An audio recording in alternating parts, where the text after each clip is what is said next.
जैसा कि आज आप इस नरेशन से आपको पता चल रहा होगा कि we are going to discuss about a very real story. आज हम एक वास्तविक घटना आपसे डिस्कस करने जा रहे हैं। कल भी कई बच्चों ने कहा कि सर मैं हिंदी माध्यम से हूँ, क्या मैं आईएएस बन सकता हूँ, मैं गांव से हूँ, मेरे पास अभाव है। और अभी एक बच्चा, तो मैसेज अभी मैं पढ़ रहा था, तो वो मैसेज था कि सर पढ़ने में मन नहीं लगता। कई बच्चों ने ये मैसेज किया कि सर पढ़ने में मन नहीं लगता, सर ये दिक्कत हो जाती है, ये समस्या है हमारे साथ, और लगातार कॉन्टीन्यूटी नहीं बन पाती है। तो कई बार हम अपने इस मंच पर आपको बताते भी रहते हैं कि हमें क्या करना है, क्या नहीं करना है, लेकिन उसके बाद भी कई बार हम कहानी को नहीं पकड़ पाते हैं। हमें पता होता है कि हमें पढ़ना है, हमें पता होता है कि हमें रेगुलर पढ़ना है, हमें पता होता है कि हमें एक शेड्यूल फॉलो करना है, उसके बाद भी हम उसे नहीं कर पाते हैं। तो कई बार ऐसा लगता है कि शायद उसका पीछे, मैं जब साइकोलॉजिकल फैक्ट्स जब देखने शुरू किए, तो कई बार ये लगता है कि शायद कुछ ऐसी घटनाएं हैं, शायद कुछ ऐसी चीज़ें हैं, वो इस रूप में है कि हमें लगता है कि हमारी सिचुएशन बहुत कठिन है। ऐसा हमें महसूस होता है कि शायद हम ही बहुत प्रिविलेज नहीं हैं, हम गांव से हैं, हमें हिंदी केवल आती है, हमें अंग्रेज़ी नहीं आती है, हमारे पास संसाधन नहीं है, हमारे पास अच्छे टीचर्स नहीं है, तो हमें लगता है कि हमारे साथ ही कुछ गलत हो रहा है। तो कई बार जब आपको ये बताया जाता है कि टाइम मैनेजमेंट करो, ये बुक पढ़ो, ऐसे अखबार पढ़ो, ऐसे नोट्स बनाओ, ऐसे रिवीजन करो, तो कई बार आपको मैसेज क्लियर नहीं हो पाता है। और क्योंकि आप अपनी परिस्थिति को अपने नजरिए से देख रहे होते हैं, तो कई बार हमारे आसपास कुछ ऐसे हीरोज होते हैं जो आप ही की तरह सामान्य परिस्थितियों से निकलकर यहां पहुंचे होते हैं, और वो कुछ एक्स्ट्रा ऑर्डिनरी चेंज करते हैं। और ऐसे लोगों की कहानी कई बार हम सुनकर और समझकर हम ये अपने आप को उनसे कंपेयर कर पाते हैं, और हमारे अंदर एक आत्मानुभूति होती है, हमारे अंदर एक इंस्पिरेशन जागृत होता है, और फिर हम अपनी लाइफ को चेंज करने के लिए बढ़ पड़ते हैं। आज ऐसी ही मैं आपको एक बात बताने जा रहा हूं, बहुत ही महत्वपूर्ण बात है, जो कि शायद आप उससे, इस कहानी के साथ अपने आप को रिलेट कर पाए।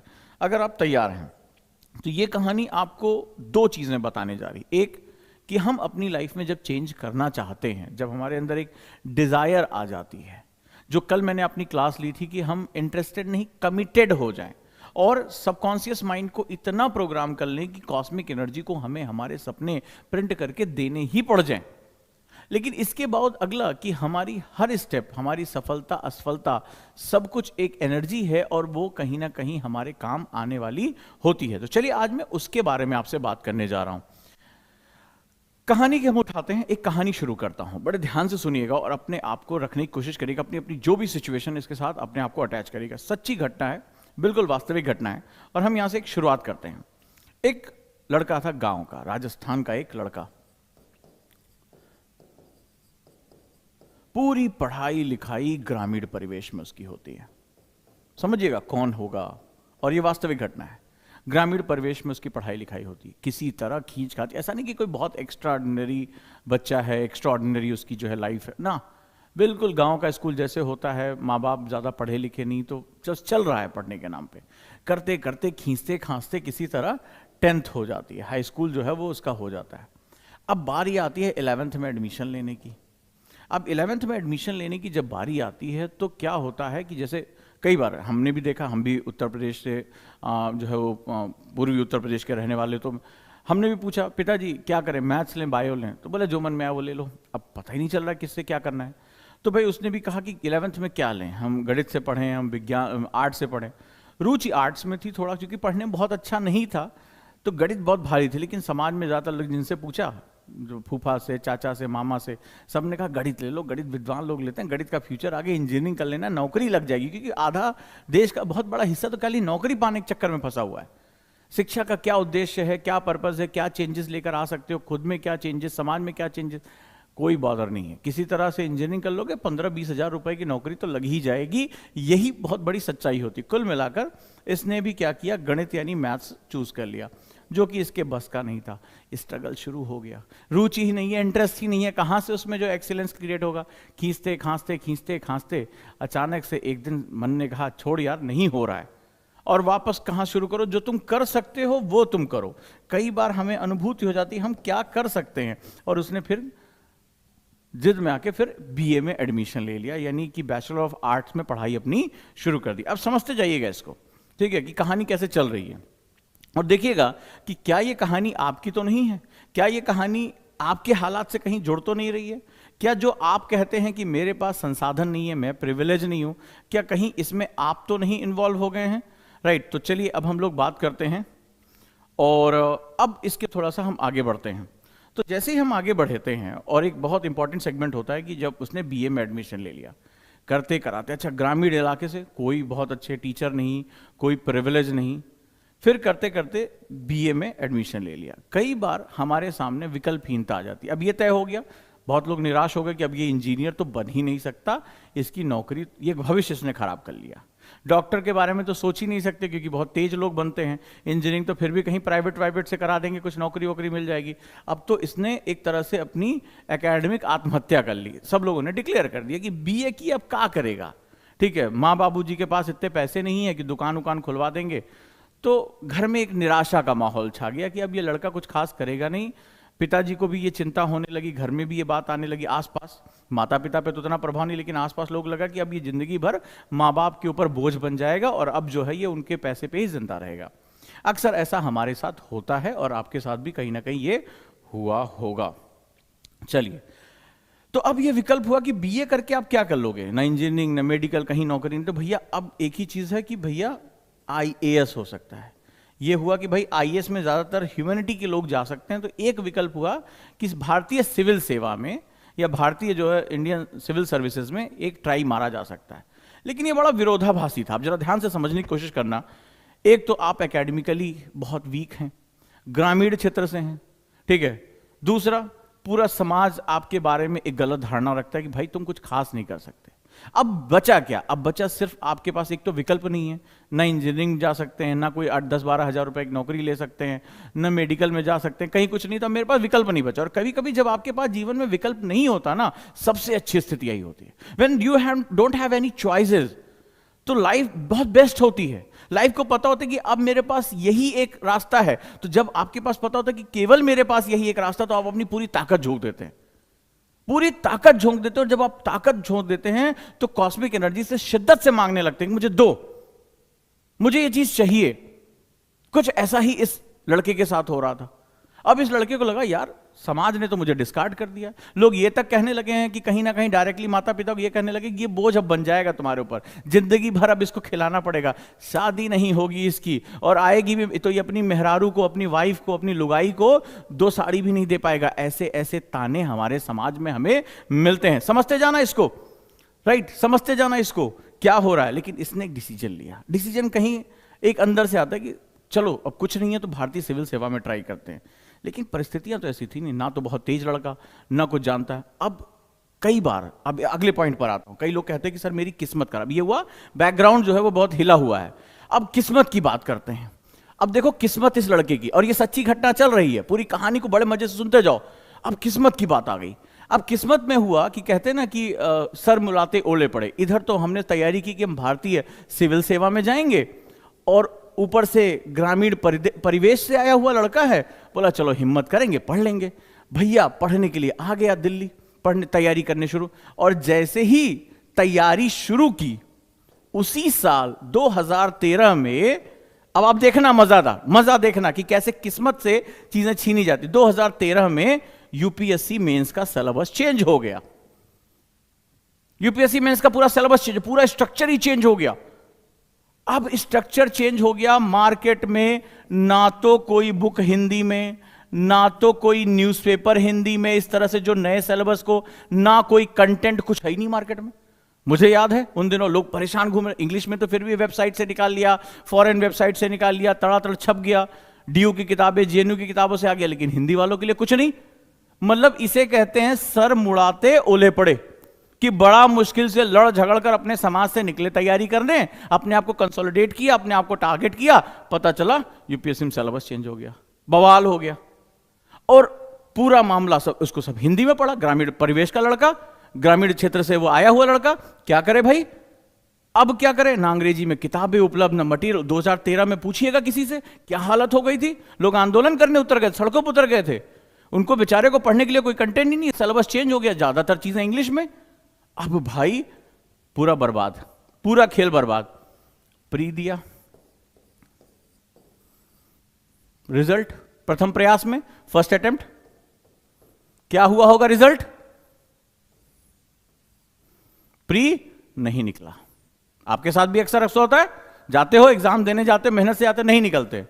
तो कई बच्चों को मैंने देखा, सर अब तो बहुत मुश्किल लग रहा है, छोड़ के चले जाते। 30% लोग एग्जाम छोड़ देते हैं।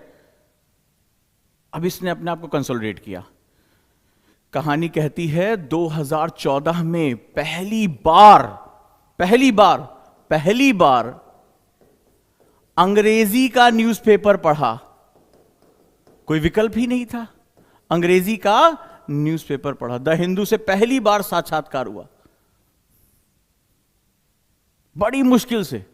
पहली बार गांव से आया हुआ है, वेबसाइट पर पहली बार कंटेंट पढ़ा, क्योंकि पढ़ने के लिए बुक नहीं थी, विकल्पहीन हो गया आदमी। तो इसीलिए मैं अक्सर कहता हूं ना, मेरे हाथों में, दुनिया ने कहा तेरे हाथों में किस्मत की लकीरें नहीं, दुनिया ने कहा तेरे हाथों में किस्मत की लकीरें नहीं, उन्हें क्या पता मैं अपनी तकदीर खुद लिखता हूं।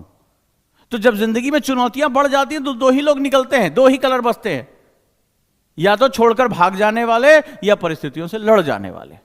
90% लोग परिस्थितियों से छोड़कर भाग जाते हैं, जो 10% बचते हैं दुनिया उन्हीं की होती है, वो दुनिया पे वही शासन करते हैं, दुनिया पर वही नाम लिखते हैं।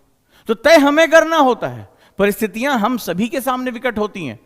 कहते ना सर अंग्रेजी कैसे पढ़ें, अंग्रेजी का न्यूज़पेपर नहीं आता। ग्रामीण परिवेश से आया वो लड़का, कोई विकल्प ही नहीं था, बोला भैया मटेरियल ही नहीं है, कोई पेपर नहीं ढंग का छप रहा है, कोई कंटेंट नहीं आ रहा है, सिलेबस चेंज हो गया है। पहली बार अंग्रेजी का न्यूज़पेपर पढ़ा। तुम तो फिर भी इंटरनेट के बारे में जानते हो, तुम तो फिर भी मेरी क्लास जो है वो स्मार्टफोन पे देख रहे हो। बहुत परिस्थितियां बदल गई। साइबर कैफे जाकर पढ़ना पड़ता था, कंटेंट भी नहीं था, इंटरनेट अवेलेबल नहीं था 2013-14 में इतना। तो जाकर पहली बार वेबसाइट पर कंटेंट अंग्रेजी में क्या होता पढ़ना, अंग्रेजी क्लास करना सीखना पड़ा, सब कुछ करना पड़ा। लेकिन जिद थी और 2014 में मेहनत की, प्री क्वालिफाई हो गया। और मेहनत की, इसी जिद में अंग्रेजी का न्यूज़पेपर, शुद्ध विशुद्ध गांव से आया हुआ लड़का पढ़ रहा है, सीख रहा है। हिंदी में पेपर दिया है लेकिन पढ़ अंग्रेजी का न्यूज़पेपर रहा है। कोई जिद नहीं है। यूपीएससी का एग्जाम नॉलेज का एग्जाम है, लैंग्वेज का एग्जाम नहीं। मैं पता नहीं कितने समय से यह बात कह रहा हूं, यूपीएससी का एग्जाम लैंग्वेज का एग्जाम नहीं है। भाषा तुम्हें जो भी पढ़नी पड़े वो पढ़ो, नॉलेज होनी चाहिए। और इस बंदे ने, अभी बताऊंगा, नाम रिवील करूंगा कौन है, आज सर्विस में है ये। प्री निकल गया, मेंस निकल गया। अब बात आई इंटरव्यू की। पहली बार घबरा गया, कोई एक्सपोजर नहीं था, क्योंकि जिंदगी भर तो गांव क्षेत्र से आया हुआ था ना। इतने बड़े एक्सपोजर, इतने बड़े पैनल के आगे घबरा गया और फाइनल रिजल्ट नहीं हुआ। सेकेंड अटेम्प्ट नहीं हुआ। आगे थर्ड इंटरव्यू सेकेंड अटेम्प्ट में दे चुका है। थर्ड अटेम्प्ट में प्री निकल गया पर मेंस में रह गया। फिर ओरे बाप रे बाप, हो गया खत्म खेल। 3 अटेम्प्ट खत्म हो गए, इस बार मेंस ही नहीं निकला। यूपीएससी बड़ी बेवफा टाइप की है, अनप्रेडिक्टेबल सर्विस कमीशन हो जाता है, नहीं निकला। अब तो भाई, एक तो ग्रामीण परिवार का लड़का, घर वालों के पास पैसे नहीं, समाज पहले से ही तैयार बैठा था भेड़ियों की तरह, बोला हम तो पहले कह रहे थे बाप का खेत भी बेच देगा ये तो सब बर्बाद करने, हम तो पहले कहे थे जनाब कि आपका लड़का छाती पे जिंदगी भर मूंग दलेगा। लो समाज आ गया नोचने के लिए। अब क्या करें, दिमाग खराब। 3-3 साल गुजर गए, प्री हमारा यूपीएससी नहीं निकल रहा है। दिमाग में डाउट हुआ, बोला कुछ तो करें। क्या करें, कोई नौकरी पकड़ लेते हैं, Rajasthan administrative services state exam दे लेते हैं। राजस्थान से आते हैं, आरएएस दे देंगे। दिया, सोचा शायद उसमें कोई नौकरी वोकरी निकल जाएगी तो कम से कम ये होगा कि समाज का मुंह तो बंद कर लेंगे। क्या हुआ, आरएएस दिया, निकल गया, फिर फेल, नहीं निकला। मतलब अब सोचो कि समाज एकदम भाले लेके तैयार भोंकने के लिए, अरे हम तो पहले ही कह रहे थे पढ़ थोड़े ना, जब आईएएस, क्या ये देखो आरएएस स्टेट का एग्जाम नहीं निकला, ये आईएएस बनेगा। अब तो पूरी तरह से डिजास्टर हो गया, पूरी तरह से डिजास्टर हो गया। तो अब क्या करें, पिता के सामने नतमस्तक, गुरुओं के सामने कि नहीं अब हम छोड़ के जा रहे हैं, अब तो मैं आरएएस के लायक भी नहीं रहा, तो आईएएस क्या निकलेगा जब मेरा आरएएस नहीं निकल रहा है। लेकिन जिंदगी में कुछ लोग तुम्हें समझते हैं, कुछ लोग तुम पर भरोसा करते हैं। ऐसे ही कुछ लोग उनके पिता थे, बोले जब चल पड़े हो बेटा, विकल्प तुम्हारे पास है नहीं, खेती हमारे पास है नहीं कि आके करोगे, डिग्री तुम्हारे पास कोई ऐसी बड़ी है नहीं कि तुम्हें नौकरी मिलेगी, करोगे क्या? और जब तुम 3 साल इसमें अपना लगा चुके हो तो 1 साल और मार दो यार, खत्म करो, पूरी ताकत झोंक दो, देखा जाएगा। कम से कम ये तो कहोगे लड़ाई तो पूरी लड़कर आया। पिता यही होते हैं, पिता यही होते हैं, मां बाप यही सिखाते, बोले अरे यार जैसे इतना किया है एक टुकड़ा और बेच देंगे यार, तुम पढ़ो। अब जब तुम ना नौकरी कर सकते हो ना तुम्हारे पास, हम तुम्हें कोई बिजनेस नहीं करा सकते, एक अटेम्प्ट और बच्चा, मार दो, खत्म करो यार, लड़ जाओ, इस बार पूरी शिद्दत से लड़ जाओ, सोचो कि अब डू और डाई का केस है। गुरु मिले, गुरु ने कहा विश्वास है, तुम में कुछ कमियां हो रही हैं, बस उस कमियों को रुको, जानो, पहचानो और उसको दूर कर लो। उदास मत हो, पिछली सारी चीजों को भूल जाओ, अपनी कमियों की लिस्ट बनाओ, उन कमियों पे काम करो और निकल जाओ। और 2017 तेरा शुरू हुआ सफर। 2017 वो साल था जब अथक मेहनत की कि अब तो मर जाने की स्थिति आ गई है, अब कोई विकल्प मेरे पास नहीं बचा है। यूपीएससी क्लियर, आईपीएस, आज प्रतिष्ठित अधिकारी के रूप में ट्रेनिंग करके सर्विस में। मैं बात कर रहा हूं आदित्य जी की।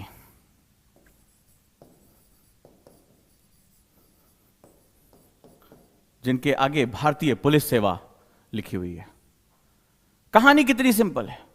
ग्रामीण इलाके से निकला व्यक्ति, हिंदी का छोड़कर और कोई भाषा नहीं जानता, फेलियर की लंबी फहरिस्त, सभी लोग खिलाफ हैं, विकल्पहीनता सामने आ चुकी है। कहानी जैसे शुरू की, एग्जाम का पैटर्न चेंज हो गया, पढ़ने के लिए कोई कंटेंट नहीं है, अंग्रेजी जानता नहीं है, किस्मत भी साथ नहीं है, फेलियर का स्तर इतना बढ़ गया कि एक जो है वो स्टेट एग्जाम का जो है वो भी नहीं निकल पाया। क्या करेगा इंसान? सिर्फ लड़ सकता है, अपने आप को बना सकता है, अपने आप को तराश सकता है। आज ये हीरो हैं, आज ये हीरो हैं और कई लोगों के लिए प्रेरणा स्रोत है। लेकिन अब इनकी कहानी के साथ अपने आप को रिलेवेंट करो, अपने आप को प्रासंगिक करने की कोशिश करो कि एक आदमी हिंदी माध्यम से, ग्रामीण से, गरीबी से, किस्मत से, सबसे लड़कर आज सेवा के अंदर है, अपने अंतिम प्रयास में अपना सर्वश्रेष्ठ देकर यहां तक पहुंचा है। तो हमारे पास कौन सी कमी है? और जब पूछा गया इनसे कि साहब आप 2013 से 2016 तक लगातार फेल होते रहे, जैसे हमसे पूछा था ना, आप फेल होते रहे। बोला ना, किसने कहा मैं फेल हुआ? मुझे तो यह पता चला कि पास कैसे नहीं होते हैं। वो अपनी गलतियां, फर्स्ट अटेम्प्ट इन लर्निंग, उन्होंने कहा मैंने लिस्ट बनाई और मैंने कहा आज, उन्होंने कहा हीरो सिर्फ वो नहीं होता जो सिर्फ अपनी जिंदगी को बदल देता है। मेरी बात को बड़ी गहराई से सुनना, हीरो सिर्फ वो नहीं होता जो अपने जिंदगी में हीरोइक काम करता है। हीरो वो होता है जो अपने कारणों से, अपनी जिंदगी से, अपने कामों से हजारों हीरो पैदा करता है, हजारों हीरो पैदा करता है। बोला कि मैंने संघर्ष किया, मैंने लड़ाई लड़ी, मुझे बहुत सी चीजें पता चली। आने वाले टाइम में अपने पूरे जीवन भर ऐसे जाने कितने एस्पिरेंट्स को जो ग्रामीण क्षेत्र से आए हैं, गरीबी के से निकल कर आए हैं, किस्मत से लड़कर आए हैं, समाज से लड़कर आए हैं, उनको मैं ये बता सकूंगा कि ये गलतियां मत करना और तुम भी जो है अपने सपनों को पूरा कर सकते हो। उन्होंने लिस्ट बताई और लिस्ट में कहा कि मेरे से गलतियां क्या रही। उन्होंने कहा कि मैंने ये जाना कि मैं पढ़ता तो रहा पर मैं टाइम से रिवीजन नहीं करता था। मुझे लगता था कि मैं आया हूं, ढेर सारा पढ़ना है, पढ़ना है, पढ़ना है, यूनिवर्सिटी में ढेर सारा पढ़ के पास हो जाते हैं। लेकिन यहां तो पढ़ने के साथ उसको दिमाग में बिठाना भी पड़ता है, सब्जेक्ट की विविधता होती है। मैंने रिवीजन नहीं किया। मेरी सबसे बड़ी गलती क्या थी? तो गलतियों से सीखो।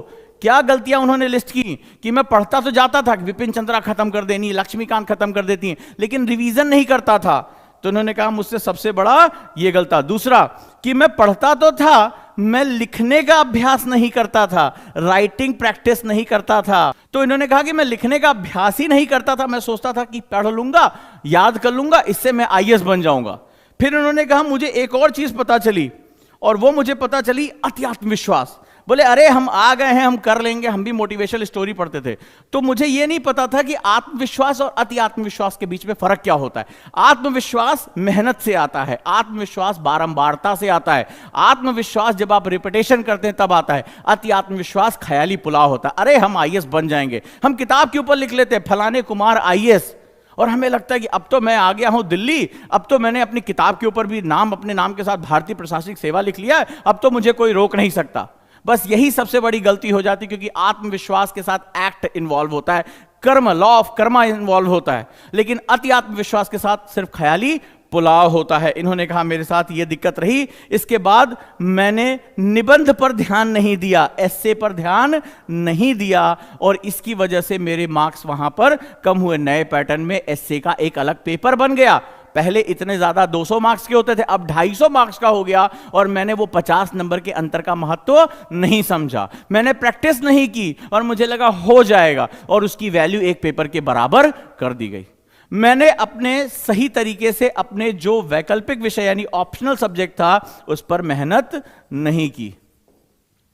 जिस हिसाब से बदलती जरूरतों पर मेहनत मैंने नहीं की थी, फिर धीरे धीरे मैंने इसको सुधारा। और मैं ग्रामीण परिवेश से आया था, मुझे हमेशा बोलने में हिचकिचाहट होती थी। मैं जब भी खाली समय होता था मैंने बोलने का अभ्यास नहीं किया।